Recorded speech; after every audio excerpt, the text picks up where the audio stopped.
Okay guys, so I'm just gonna do some blood droplets, obviously fake, simulated blood droplets on this piece of paper and show you how the different height, like me dropping it from different heights can affect what the blood spatter looks like, okay? So it's kind of hard for me to hold my phone and do this at the same time. I'm gonna do my best, okay? So this looks to be about 10 centimeters to a foot, okay? You can see the size of the droplet. I'll zoom in a second, but now let's go up a little higher.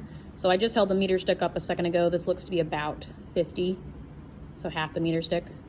Okay, there we go. And now I'm gonna try to do like a full meter stick. Okay, maybe even go up a little higher if I can. All right, there we go. So now kind of showing you the difference.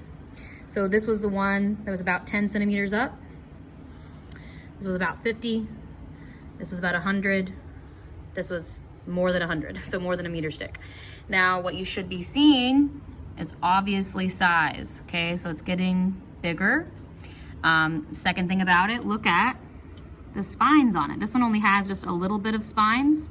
That satellite that's me messing it up. So it's not really there. So there wasn't any satellite, so no like drops bouncing off of it, and just a little bit of spikes.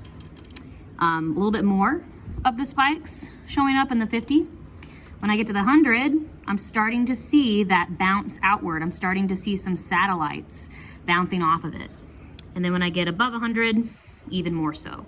So as you're filling out that warm up, that's just easy thing you should be able to tell is obviously it's higher up if I have more satellites and I have more spikes on it. It's also getting bigger in size. So if you know what kind of substance the blood drops are on, it's like carpet, tile, paper, like that, the wall, that kind of thing. If you know about their absorption, which we're going to talk about that more tomorrow, like how blood looks different on different surfaces, that'll be your warm up tomorrow.